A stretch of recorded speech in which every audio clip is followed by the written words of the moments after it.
Welcome to Take Notice, Amplifying Black Stories. Thank you for listening. I'm your host, Allison Preisinger-Higgins. We will begin, as we have for the first couple of episodes, by recognizing, taking notice of the voices that are so often unheard. Land acknowledgement statements are an important part of honoring those whose land we now live and work on. I have chosen to begin each episode this way to spark ideas and keep these conversations in the front of our minds so that we may learn how to do better. I would like to acknowledge the land on which I created this recording and the recording of the interview in this episode. I would like to show gratitude to the traditional ancestral land of the Tulalip, Snohomish, Stillaguamish, Saxawatle, Shoalwater Bay, and Chinook tribes, recognizing that these names are not the original names of the peoples of these areas. As I continue to learn how to better acknowledge Native peoples of these lands, I will adjust the wording of the beginning of each episode. I encourage listeners to research the land on which you live and are listening right now, recognizing this is just the beginning. We are excited to begin bringing you episodes on a regular basis. With this and one more episode this month, we will start up again every Tuesday in January with a new episode starting on January 5th. We appreciate your support so far, and if you have enjoyed these conversations, it would really help us out if you shared or reviewed our podcast in your favorite podcast app. Another fantastic new show that we would like to highlight and encourage you to check out is a show called Melanin Stories Matter. It's a show produced by Story Fruition, and they have released a couple of shows so far that you can find on their website. This live streaming storytelling program showcases the impact of racism on the everyday life of the BIPOC communities through individual true stories. We highly recommend checking them out and following. You can find them at melaninstoriesmatter.com or follow them on social media, and they're at Melanin Stories Matter. Last week I shared a bit about how this project began. Another piece of this story of how this all came about is the acknowledgement that I will and have made mistakes in this project and in my journey of anti-racism.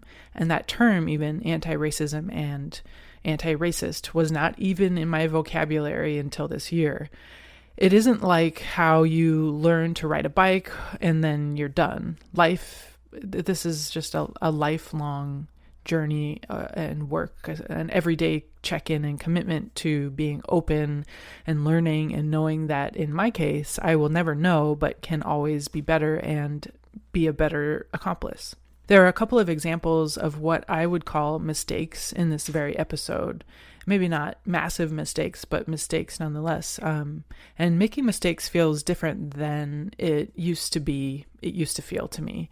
I used to avoid them as much as possible. It was wrong to make a mistake, and it made me a bad person or unworthy or incomplete.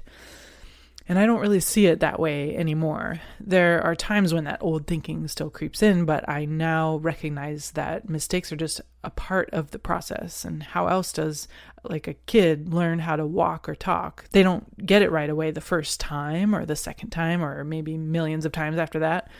Maybe not millions, but these conversations are difficult for many reasons, but one of them should not be being afraid of making mistakes. So now I will own the mistakes that I make when I make them. A mistake is not an excuse in itself. In my conversation with Reggie Garrett that you are about to hear, I feel like I reacted too strongly to a story he tells about an incident at an event that I'm familiar with. It shouldn't have been a surprise to me, but at the moment it was. I wasn't expecting it. Even though looking back, I feel silly for my reaction, I now know something I didn't before, and I probably won't be surprised the next time I hear a story like that on a different level. That's pretty unfortunate, but I may not have gotten to that point as a person of my background without making that mistake and reflecting on it. I may not have the understanding that I feel like I do now without that mistake. So hopefully that makes sense, and I'm going to make mistakes, and in my choosing to record them, you're going to hear them, and hopefully it's helpful for you all to hear. Reggie Garrett is one of my very first guests that I had the honor to record back in September of this year. His generosity and ease of storytelling calmed my nerves and made my job really easy. So Reggie Garrett is a fantastic musician with a beautiful voice and has been performing throughout the US and Canada for a number of years. Based in Seattle, Washington, he performs mostly original songs mixed with pop covers and more traditional style folk ballads with influences in Latin rhythms, blues, gospel, Celtic, rock, and jazz. Stick around for after the interview for a bonus story submitted by Mr. Garrett. Please enjoy my conversation with Reggie Garrett. Take Notice would like to take the time to acknowledge Black-owned businesses, organizations, and artists. If you have a suggestion of who we should highlight during our episodes, please find us on social media or visit our website. Take Notice would like to encourage listeners to follow and support the South Seattle Emerald. The South Seattle Emerald's mission is to amplify the authentic narratives of South Seattle. Founded as a platform that authentically depicts the dynamic voices, culture, arts, ideas, and businesses that fall within South Seattle's borders, the Emerald is news as it was originally intended to be, not as business, nor as a forum for propaganda, but as a service to the community it chronicles. Follow and support on social media and by visiting southseattleemerald.com. Well, hi, Reggie. How are you? All right. How you doing? Good. Thanks for joining me on Take Notice. You are one of my first guests, and so I'm very appreciative of that. So thank you very much. Well, I'm honored. I know you from the musician world in Seattle, but if you want to just let our listeners know a bit about you, maybe where you grew up and anything you feel like sharing as far as your background, that would be great. Okay, I guess I can give a quick little rundown. I was born and raised in Cincinnati, Ohio. That's where I grew up, went to high school there. Graduated, left, went to college at Williams College in Williamstown, Massachusetts. Got a bachelor's degree in fine arts. Left there and went to Albany State University and worked on a master's degree in painting. Left there and moved to New York, moved to Brooklyn. I had a loft with a good friend of mine and did the starving artist bit for a while until we had starved a little too much. And then I ended up somehow getting a job with IBM, which trained me to be a systems engineer for large computer systems way back in the day, which still mystifies me to this day that I actually did that life. And at a certain point, I think I decided, I had this vision one day. I was sitting at the desk in the office and I was making way more money than I ever thought I would. As an artist, as a musician. And all of a sudden I had this vision of me still sitting at that desk when I was 60, never having done any of the things that I wanted to do. And it scared me to death. And so I hopped up and I started painting again. I started writing songs. I started going to open mics, playing with a friend out on the street. Ended up leaving IBM and moving out to Seattle. I had a few jobs, but started a band and never really looked back. Been playing music ever since, still working from time to time, but always doing music. That's awesome. Did you grow up with siblings or were you only child? Oh, yes, I grew up with siblings. There were 8 of us, 4 boys and 4 girls. Oh, nice. Yes. Okay. And from time to time, my grandmother would come by and stay with us. We lived very close, so sometimes a few of us would stay with her. She'd come and stay with us. There were a lot of us, of us. Yeah, it sounds like each side of my family. My mom is one of 7 and my dad's one of 8. So small families. Yeah, right. Totally. Not a lot of cousins at all. No. Oh, that's wonderful. Did your siblings end up doing something in the arts? What did they end up doing? No, let's see. My older sister, Terry, ended up working for IBM. And eventually left that and became a computer consultant. And now she has her own travel agency, which I think is probably not doing that well right now. Oh, yeah. Since we can't go anywhere. Sure. Let's see. My sister Kathy, the one right after me, became a doctor, lives in Orlando, joined some sort of, I can't remember what it is. It's a medical business. She became one of the partners and for a while was the Florida State, head of the Florida State Board of Medical Examiners. She had a few children. They're still there. Let's see. Kevin, my brother, who was nigh unto a genius, got into television and radio broadcasting, traveled the world doing all of that. Let's see. Timmy was into sports, sports casting. He loved sports, followed it, wrote about it. Robbie, Oh, Robbie got into the hotel business, did that for a while. Lori was a model in Milan. She modeled for really the big dogs internationally, like Gianni Versace and Valentino. And Wow. she was always interested in fashion and long, tall, thin. She did that for a while. Retired. She's now married, lives in Switzerland, has 2 children.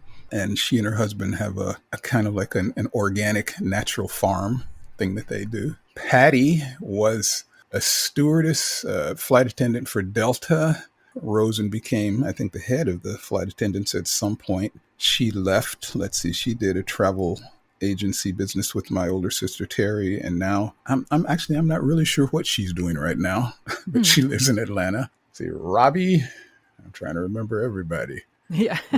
There's a lot to keep track No, of. I think I already told Robbie. Robbie was in the hotel business. Sure. That's everybody. That's everybody. That's all of us. The nice thing about it is, ever since this COVID thing happened, we have a thing where we get together via Zoom twice a week. All of my siblings, that's great. Check in every Wednesday and Saturday morning just to keep track with what's going on, talk about the things we know, educate each other on things, that we don't know about. And I keep in touch with my family that way, and I love it. Yeah, that's really nice. So yeah, we're talking about all the technology since the beginning of the year that started. And that's one of the benefits, I think, is being able to connect with people even though you're far away. My cousins have gotten together via Zoom a few times. They're like, why didn't we do this before? Like, we didn't think about it. Yeah. Could have easily done this. Yeah. Did you have some specific stories that you wanted to share? There were a couple of them. I thought about sort of, where this was supposed to go. And one of the things that struck me, and it's a story that I come back to over and over again, especially since this whole, movement for Black lives and racial equality has started. And I keep going back to the time that I first, learned about or came into contact with the idea of prejudice and racism. Mm-hmm. I remember I was a little kid, and we lived in Cincinnati. And Cincinnati had an amusement park down by the Ohio River that, as kids, we loved to go to that. It was called Coney Island. The same as the one in New York, but Cincinnati's Coney Island. It no longer exists, but we loved to go there. And I remember one day, I was very young. I remember one day, my sisters and I, decided today would be a great day to go to Coney Island. So we went to our parents, let's go to Coney Island. Let's go to Coney Island. We were harassed. It must have been a summer day or something, nothing to do. And my parents were busy doing things around the house. And they said, no, we're not today. No, we want to go. Why can't we're not doing anything? I said, no, we have things. And let's go to Coney Island. Driving them crazy. We really want to go to Coney Island. And my mother says, we can't go to Coney Island today. Why can't we go to Coney Island today? And she said, because colored people are not allowed there today. And so you imagine your kid like 5 or 6 and your parents tell you something like that. And your mind has no idea what to do with it. It's like, what? And I'm trying to wrap my mind around this thing. Like, what does me being colored, because that's what we called ourselves in those days, what does that have to do with anything? Mm-hmm. That was the first hit, went off trying to digest this. Well, okay, what's going on that, there's something about my skin that, and I don't know where it went from there, but that was the very first time that I can remember, the earliest instance I can remember, and not being able to fathom it. And you were about 5 or 6, is that what you said? Or? Yeah, I was around. I think I was around that age. Mm-hmm. Well, if you're comfortable sharing, about what year was that? Boy, that would have been around 1958, 1959. And then it was a really interesting thing because that, like I said, that's come back to me time and time over the years. I remember when Barack Obama was president, and I remember when Michelle Obama got in trouble. Well, I shouldn't say she got in trouble. Newt Gingrich and a few people came down on her because I can't remember what it was that happened. But there was an interview that she had where she said, and this was maybe the first time I was so proud of my country. And I remember a lot of Republicans, really jumped all over her, like, how dare her? How dare her not be proud of her country? And this and this and this. And I remember chewing on that for a while and wishing that I could stand in front of Newt Gingrich and say to him the story I just told you, and ask him, should I have been proud of my country that day? Right. You don't necessarily remember what happened after that, or do you remember anything that your siblings said about it, or? No, I don't really remember anything other than being so utterly confused by that. Right. I mean, it just didn't, Yeah. for a little kid, it just came out of nowhere. It's like, what? Right. What does that have to do with anything? Mm-hmm. Yeah. And that's something that stuck with you this whole time. So it absolutely made a huge impression. Yeah. Yes, I'd say it did. Yes. Mm-hmm. Yeah. Are there moments around that time that, or since then, like around your childhood, that you remember that were similar to that, or that kind of helped you get through that confusion, even though it's confusing no matter what? I'm not really sure. All I know is I remember at the time it confused me. But Sure. since that time, other episodes in my life, there are a number of things that happened where I came up against it. But Yeah. I'll say that one of the things that helped was that my parents, particularly my mother, were very big on us getting our education. So my mother worked very hard to make sure we could go to the best schools possible. I wanted to go to elementary school with all the rest of my friends. And the first day, no, you're going to this place over here, someplace I'd never heard of, but, okay, that's a better school. So one day they woke me up when I was in 6th grade, early in the morning, said, get up, get dressed. The crack of dawn drove me halfway across the county, and I ended up going to this school and taking a battery of tests. And they said, okay, we'll accept you.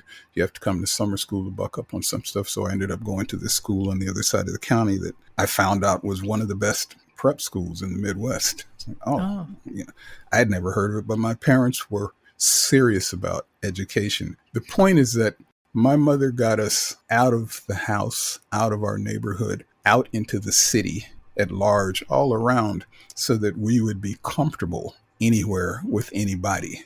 And one of the things that I noticed when I was hanging around with a lot of my friends that, my sisters and I, my brothers and sisters and I, didn't seem to be that intimidated by white people. We knew we were as good as anybody. So we just went and did what we wanted, paid attention, because you don't want to go somewhere where you shouldn't. But I think that helped to, I don't want to say ease the pain, made things better, made things a little bit easier as we made our way through the world. Like, yeah, I know I can compete. Yeah, I know I can do this. Yeah, that's not really a problem. I will say there was a point in my life when I was younger, these things that keep coming back to me. I remember at one point thinking when I was a child, I was really pissed off that I was black.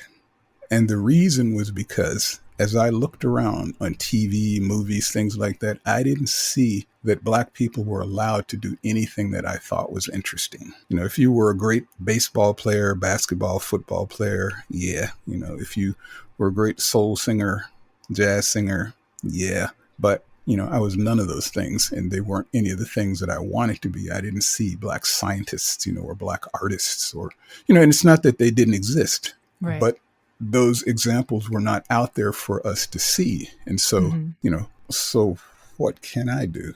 Yeah. What did your parents seem like? They were wonderful in helping you guys focus on education and things. Every one of your siblings sounds like they ended up doing really awesome things. What did your parents do? My mother was a teacher. I guess in the beginning, both my parents worked for the post office, were sorters. Let's see. My father stayed at the post office most of his life, but he also did a whole bunch of other odd jobs. There were times he had 3 jobs, especially like around Christmas time to support the family. My mother left the post office, went back to school, and got a couple of different degrees in social work to begin with, but then went into teaching. And she was a teacher for most of her life, all the way until retirement. What did she teach? She taught mostly 3rd grade. Toward the end of her career, I think because she had some physical disabilities, she got retrained and got more into counseling. But, she was a teacher to her heart. Yeah. Oh, that's great. You ended up moving to Seattle. About what year, or how old were you about at that time? Let's see. I'd been in New York for probably around 7 years or so. So it was the early 80s, maybe 82, 83. Was that about after you finished your master's or after you were working at IBM? Is that right? Yeah, I'd finished my master's years before that. I was at Okay. IBM living there, working, and just decided well, a couple of things. One, I met a young woman, who was leaving New York. We had this whirlwind romance for about a week before she left, and she was coming to Seattle. So, we had a long distance thing back and forth for a while, and finally decided I'm going to come out to Seattle. And long distance at that time is much harder, I It imagine. was a whole lot harder than it would be right now. Right. Yeah. Yeah. So I packed up and came out here. So you followed her out, and then did you have a plan when you got out here, or was it just, I'm going out? Well, I came out here and, decided that we were going to be here. What we decided was long term, we'd go to San Francisco. And so we were going to stay here for a little bit, save money, make plans. I actually went down and visited a few times. I loved San Francisco. But the longer I was here, I'm still not leaving. Yeah. Must be something going on that I'm still here. The roots were setting in, yeah. They kind of did. Yeah, and eventually we parted ways, and she ended up going down there, which was what she always wanted to do anyway. And I stayed here, and the rest is history. Did you start music up pretty quickly after you got into Seattle, or? Well, as a matter of fact, I did. I started playing guitar in high school, played all through college, was in a couple of bands while I was in college and while I was in high school. Left when I was in grad school. I played my guitar, but didn't really do music too much. When I moved to New York, I was really pushing the art thing, and guitar was kind of a sideline. And I remember one year, I had this old beater harmony guitar.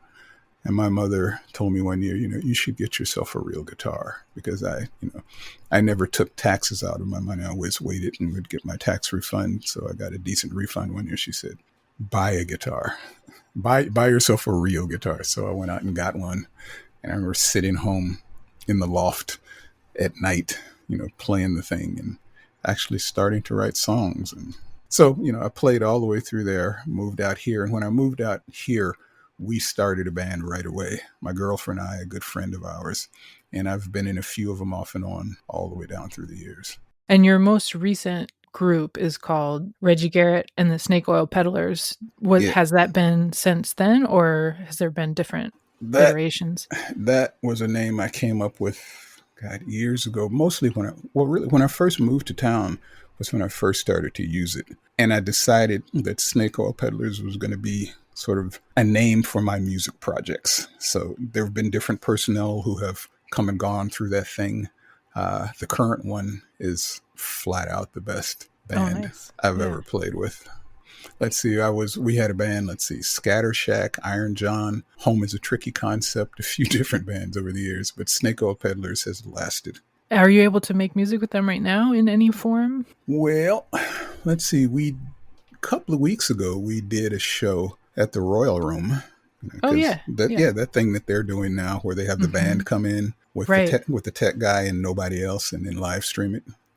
So we did that. We did that, and outside of that, I've been working on trying to get videos where I, record stuff and have them all record stuff and splice it together. But no, we haven't been able to do a whole lot since this thing started. Yeah. That's understandable, but that's nice that you're able to do at least one all together. That must have felt nice. It was a blast. It was so nice to get together and play.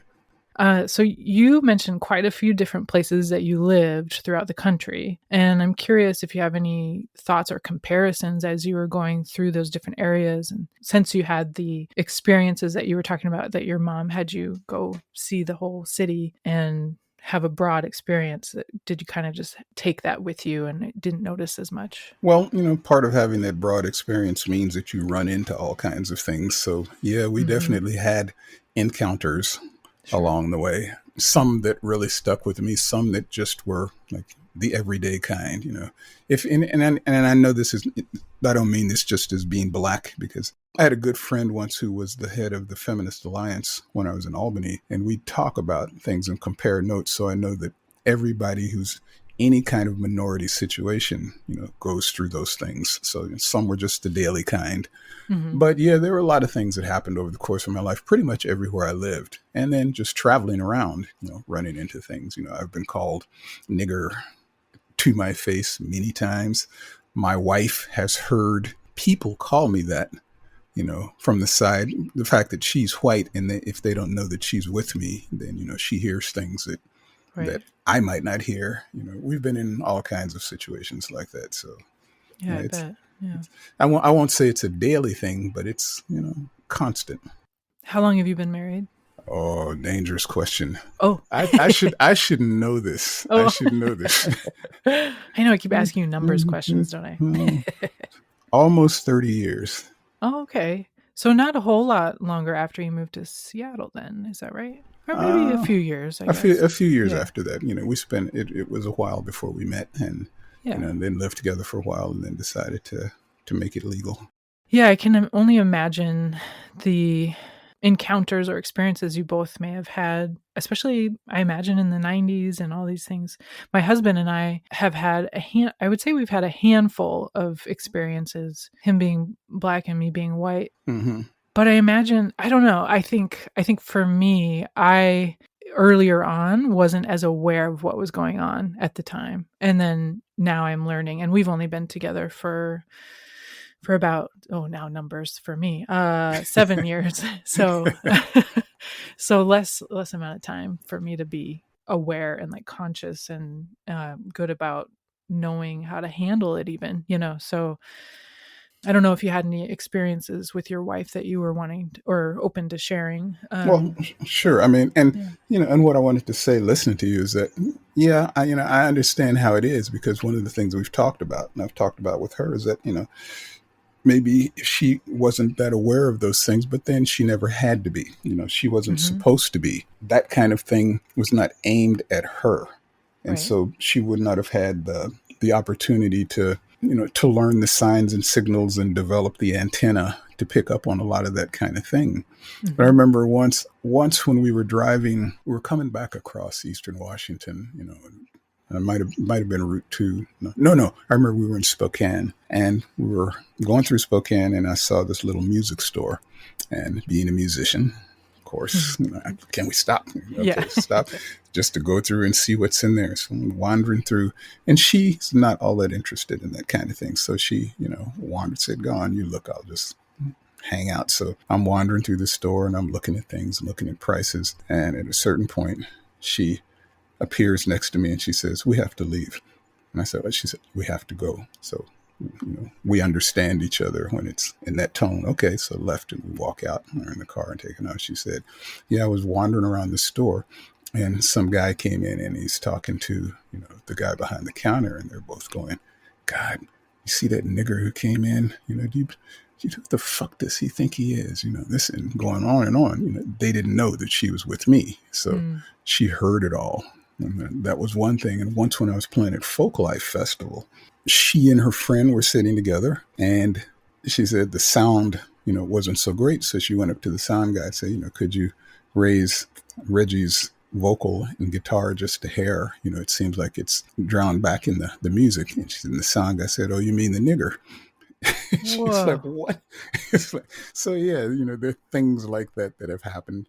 Man, and for anybody listening that doesn't know, the Folklife Festival is in Seattle, right at Seattle Center. And me just thinking about that, like I grew up in the area and went to Folklife all my life on and off. And then I worked for Folklife for a while, and that's not reflective of the festival. Maybe, I don't know. But no, but it's like, not. It's absolutely not. Yeah, but man, just to think like in Seattle at something like that, you know what I mean? Like you can still run into that, Yes, you can. And that's, when I was a kid or like years ago, I would have been like, what? No way, because I just thought, in Seattle, nobody thinks like that anymore. But my eyes have been very much open since I was little. Yeah. So yeah, that's, and then as far as your wife hearing those things, and then, knowing, what do you do in that? Because for me, in my experience, I would not, I don't know, like I would either freeze or say too much or get angry and try to fight back, but then that doesn't help anything. And, like, so knowing what to do as the support system for the person that's being directed at. Exactly. Can And I be think, hard. I think she did the right thing in that case. Like, the one at Folk Life, I think she and her friend, I think she said her friend gave the guy an earful, Mm. and then they went and put in a complaint, Mm-hmm. to Folk Life about it. But Yeah. I remember once traveling, the two of us, we went to New Orleans. She went for a conference. She was a psychotherapist, mental health counselor for a while. So she went to New Orleans for a conference, and I went with her. I remember being followed around the hotel by the hotel detective, wondering what I was doing there. Even I was a guest, we were registered, but we were there. And I remember walking down the street with her one day, and we're window shopping, looking in windows. And I remember saying to her, "Look, stay very calm. Don't jerk or jump or anything, but I want you to just very calmly look at the reflection in the window." And so she did. And what she saw was this pickup truck driving by on the street that had all these white guys in the back who were staring daggers at us like they would love to have jumped out of that truck at that moment. And she saw that. It's kind of like what you were saying about yourself not being that aware of it, and me complaining, and her like, "Oh, what, I think, you might be imagining that." But over the years, she finally started to see these things and become, and it's not that she wasn't aware, but just it's different, I guess, when you start to live it, actually see it. Absolutely. Yeah. Yeah. Yeah. And that's, I mean, that's part of the reason why, I mean, that's a major reason why I'm doing this project, is because I've had what I feel like is a benefit of being able to have conversations and learning what my husband Darius goes through, so that I can be aware of it on a deeper level, and so that I can better advocate for or support or whatever I need to do, so Yeah. I think it's, that's part, so that, yeah, that's part of the reason why I am doing this project, so that people who just have not encountered it ever, like me when I was younger, Yeah. can hear people's stories and know that, yes, it is very much still a thing. It's funny. And by the way, tell Darius I said hi. How you Yeah, guys yeah. doing?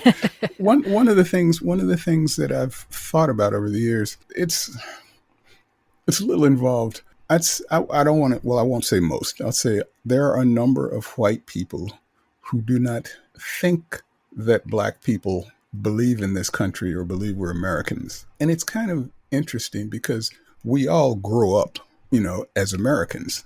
I grew up in this country saying, the Pledge of Allegiance, all of that stuff. Believed in the country, hey, this is the greatest country in the world. I live here. I'm happy I live here. And so it was beyond difficult for me to get to a stage in my life where I started to find out that, maybe my country is not as great as as it claims itself. As we do some terrible things around the world. Everybody does, but we do too. So it's not like we are, the greatest. Well, maybe we are the greatest thing since sliced bread, but you know what I mean. Yeah. And growing up as an American, that's hard to accept, hard to come to terms. There's a point in your life where it's really difficult to settle with the fact that your country can do some of the things that it does, as an American. And so I can understand how a lot of white people who do not come up against this stuff every day would find it difficult to believe that these kinds of things go on all the time. I mean, I can understand that. I do not slam anybody for not immediately falling in with, me and saying, "Oh, I believe you. I believe, this, no, that can't be true. That sounds more right from people, and I can deal with that as long as people are open and willing to talk about it and learn." That's the main thing. And I've learned from my conversations, especially, well, we've had conversations since we met, Darius and I, but especially since everything's been so, I don't know what the word is, but so upfront, I guess. Yeah. Like, when do you dig in, and when do you just say, that person is just never gonna get there, so That happens too. yeah. Yeah. It's funny. I was down the Oregon coast with my wife and her mother. We took a trip, and I remember on our way back up, we stopped. They wanted to see some place that's down there where you can go into these caves and see the sea lions or something like that. And so we stopped and parked, and I wasn't interested, so they went on down and they came out. And when they were finished, they came back up, and we were walking to the car, and we're getting in the car, and there's some old guy who walked by and he saw us, and I'm opening the door for my mother-in-law. She gets in the back and his friend, he goes, driving Miss Daisy, huh? And my mother-in-law got pissed off. She would have taken that guy out. They were, but it was kind of funny to me. They were so upset, which was gratifying, but they didn't understand, like why I wasn't so upset. And I said, that guy is like 1,200 years old. He is set in his ways. He's not going to change. It's insulting, but I also know he doesn't mean anything by it. He doesn't understand, and he's going to be dead next week. Right. It's not worth it. It's like there are battles to fight, and there's some that, hey, okay. Yeah. Just walk on. Sure. So one of the questions I will be asking each guest is, what brings joy or fun into your life? That's easy. My wife, whom I love, my dogs, whom I love, music, which love is not really the right word. It's probably more an addiction, something you have to do. I hear you. People who aren't musicians don't understand that, love doesn't even come close to what it is. And chocolate. Ooh, hey, nice. Yeah. What kind of chocolate? Oh, 88 proof at least. At least the dark stuff, hardcore. Oh, there you go. All right. Yes. What would make you feel genuinely equal? That's a hard one. It would have to be a number of things. Mm-hmm. One, if I saw or became aware of more, say, executives at the upper levels of corporations who were Black.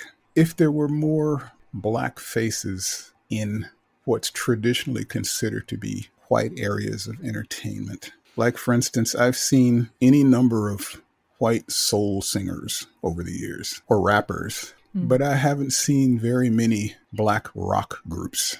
I remember Living Color. Mm-hmm. They were a one-off. I remember way before that, the Bus Boys, back when I was living in New York, they were a one-off. But especially when I was living in New York, I was aware of so many Black rock groups that were out there. It struck me, these few can't be the only ones who deserve to be up at that level. I remember there was a band called Buzz and the Flyers when I lived in New York, who were a Black rockabilly band. There's things like that, and not just that, but if I started to see more balance in different areas, a lot of different things. But it's not even just the idea of equality. It's the idea of what to do to fight back against the history of oppression in this country. The things that have happened over the years that have put Black people into the place we are. I remember when I was years ago having a discussion with somebody and they said something to me like, what's wrong with Black people? It's like people come from different countries around the world, like immigrants, they come to this country and within a generation, they're like making money and, wealth and doing fine, but Black people can't seem to do that. What's the problem? And at the time, I couldn't really much give an answer, but over the years, learning history, I was a historian for a while. I taught it, in school. I've learned a lot more about the history, and there's a lot that we're not taught. I think about things like, I don't know if you saw the God, was it HBO thing, Watchmen, that little series? Oh, it starts off, it's sort of a comic book kind of thing, but it starts off with the Tulsa Massacre, which blew me away. The thing starts right up front, the Tulsa, and I'm not sure if you're aware what the Tulsa Massacre was. It sounds familiar, but I don't know that I know. So after World War I, a lot of the troops came back. There was a point, I can't remember the name of the Black part of Tulsa, but people had shops, had businesses, a lot of people were not fabulously wealthy, but, a growing middle class, a growing merchant class of Black culture. And a white mob went through that part of the town and massacred the Black population. To the point that there was even a biplane, military biplane, somebody flew through, was shooting people down on the streets. They burned, looted. And that happened in more than one place around this country, around that time. And a lot of it probably had to do with the fact that there were Black soldiers who were coming back from World War I, who'd seen more of the world and were not as inclined to roll over as they had been taught or had to for years. But there were a number of those kinds of things that happened. And what occurred to me was that as a race, we were told in no uncertain terms that we would not be allowed to flourish like that because it got stomped down. There was a history of slavery where families were broken up, and that seeped into Black culture over the years, where we have so much trouble with families staying together, with parents being able to raise children without all kinds of difficulties in the marriage. There's just so much crap that's been infused into Black society over the years in this country that there's so much to overcome. To me, it's not just a matter of, seeing things that would make it equal, but actually starting to do things that would help to sort of turn those things around. I'm not even sure, what that would be. Education is one. Yeah, education. Even like, I should know about this Tulsa massacre. It shouldn't be like, did I hear about that? Just No, as everybody else should know about, all the stuff that we're taught when we're things that we're not taught, and and things like at the end of World War II, when a lot of the GIs came back and the GI Bill was there. The reason we had such a strong growing middle class in the 50s and 60s was because GIs would come back and they got GI loans on the GI Bill. They could go to college. They could get educations. They could get decent loans to buy homes so they could start to build wealth and, things that were specifically in a lot of cases denied to Black veterans who came back. And so, when you start to ask questions like that, like, well, why can't Black people do it? You look at the way the field has been tilted, in the favor of one group over another. And it starts to make a whole lot of sense why things are the way they are. Absolutely. Yeah, that question of the systemic issues has come up a bit in conversations that I've had with people recently, and I'm still digging into, like, how do I explain this in a way that is just clear, but there's no clear way, really. There really isn't. And the problem is we don't know our history. History is selective. We only know the history that's chosen for us to know. And for the most part, that's designed to give us pride in the nation. So, there are a lot of things like that would never be talked about. And so it becomes really difficult to talk to people about it, to try to convince people that there needs to be change, because they really are not aware of what has happened and how it got to be this way. Right. Well, Reggie, did we miss anything? Not that comes to mind. I know when we finish, a billion things will come, but... Right, I know. Well, that just means we'll have to do this again, that's all. Yeah, we might have to. Let's see. So you recently put out a couple of videos online through the Royal Room and different things that I've seen. So where can people find your music or anything else that you would like to share with listeners? If people are interested, go to YouTube and do a search on Reggie Garrett. I'm one of the ones that'll come up. There's a channel, one of those little round things with a big R in it. That's my channel, and I have a lot of stuff that I've put out on there. There's also another channel that distribution company that I work with put out of the last CD that I did called Something New. So if you scan down the list a little bit farther, you'll probably come to that. But that's a way to hear stuff. If you go on Facebook and do a search on Reggie Garrett, you can find my Facebook page and also my webpage, which is just flat out www.reggiegarrett.com. Wonderful. Thank you very much for joining me, Reggie. I really enjoyed our conversation, and it was great to catch up with you even virtually after so many months. Last time I saw you was at the Royal Room. Yeah. Yeah. It was a while ago. Yeah, it was a whole weird lifetime ago. Yes, it was. But thank you for joining me, and thank you for sharing your story. I really appreciate it. Hey, thanks for asking. I appreciate it. Thank you again, Reggie, for being one of my very first guests and for your generosity in time and stories. As a bonus, Mr. Garrett sent us over an additional short story. If you're interested in being interviewed or in submitting your own short story, just email us at takenoticepodcast@gmail.com.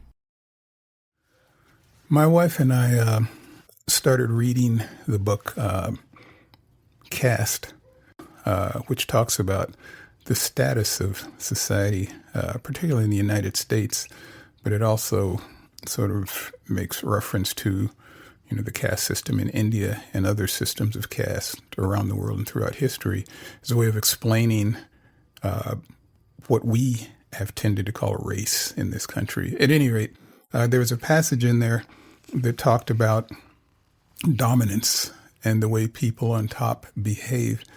Specifically, it talked about how in Southern society, white people would address black people in very demeaning ways. I mean, one of the things that they could always do if you were black was address you by your first name, or they'd call you things like auntie or uncle or things like that, but never Mr. Garrett or Ms. Smith or Mrs. whatever. If you were white, you could always step into a personal space and address them in any way that you wanted. And it reminded me of something that happened when I was a lot younger, probably around 12 or 13. I grew up in Cincinnati, Ohio, and I remember at one point I was driving somewhere with my father. Actually, he was driving, I was riding. I wasn't old enough to have a driver's license yet. At any rate, we were going down a long hill, and at a certain point I noticed that he glanced in the rearview mirror, and then he started to slow down. And eventually I heard police sirens. My father pulled over and stopped, and the sirens got louder, and I could tell that the officer pulled up behind us. Could sort of see the lights, the reflection of the lights flashing, on the inside of the car. So, as you are supposed to do, my father sat there with his hands on the wheel, so as not to disturb the officer or, provoke him into doing something that might not be too pleasant for us. Anyway, eventually the police officer came up to the side and tapped on the window, so my father rolled it down. Officer said, can I see your license and registration? So my father took out his driver's license and handed it to the police officer. And the police officer said, can I see your registration? And my father said, I don't have the registration in the car. Now, you need to understand that in those days in the state of Ohio, you did not have to carry the registration for your car around in the car. You just had to present it at court if you had to go to any proceedings. But that was the law. You didn't have to have it. He looked at my father's driver's license, and then he said, and I remember this, he said, Leonard, is this your car? And I cannot describe what that did to me, to hear this man address my father by his first name as if he were a child. Now, I know a lot of people these days don't think that that's a big thing, but it actually is sort of a recent thing in this society that people have started to address folks by their first name so much, so often, so early in an encounter. When I grew up, that was definitely not what you did. If you were introduced to somebody, you met somebody, you would address them by their full name or their title and their last name, as is Leonard Garrett or Mr. Garrett. The same way that when we addressed a police officer, we addressed him as officer, not as Charlie or whatever his first name is. The other thing you need to understand is that in my culture, growing up, all of the older folks referred to your first name as your familiar name. In other words, that's what people who were familiar with you could call you. It meant that a person had put in the time required in your relationship for you to become comfortable enough to allow them within that circle of familiarity. And that's your decision to make, not theirs. I decide when you can call me Reggie. You don't decide that. I do. That's true of every person. Other than that, you were always formal. It was a sign of just mutual respect. Addressing somebody by their first name or familiar name would be like stepping into their personal space uninvited. It is a very patronizing thing to do. At any rate, this police officer called my father Leonard, and it upset me. I mean, I didn't do anything, but I can remember to this day how upset, how angry I got. And the idea was to think about this guy treating my father that way in front of me, to think about somebody treating an adult that way in front of their child, because it made a difference. And I'm absolutely sure that the officer knew it. At any rate, Actually, frankly, I'm not sure if he knew about it in that way. I think that was just his way of behaving. I don't know how he behaved to white people, but I'm sure that was just his way of behaving around black people. And it annoyed me to no end, and to this day I remember it. I remember he said, is this your car? And my father said, this is the family car. Actually, it's in my wife's name. And so the officer looked at the license again, and he went back to his car. And after a while, he came back and he said, Leonard, again, are you sure this is your car? And that was another thing that I heard that to this day I have remembered. And, I notice all the time. One, that he called my father by his first name again, which once again annoyed me. But the question, are you sure this is your car? As if my father might not be sure that this is really his car. And my father said, it's the family car. The car is in my wife's name. Yes, it is our car. But I noticed that too. I'm somebody who grew up being really tuned into language and communication, how things are said, what is said by what is done, or in addition to just the words that come out of your mouth or how they come out of your mouth. And to this day, at least in that moment, I grew to understand that in a sense, he was suggesting that my father might be lying. Are you sure this is your car? And I've had people do the same thing to me over the years. Like, are you sure that this is it? Of course I am. It's me. Are you sure that's your name? Are you sure this is your guitar? Of course I know. I paid for it with money I earned. I remember that I was upset because I felt so bad for my father.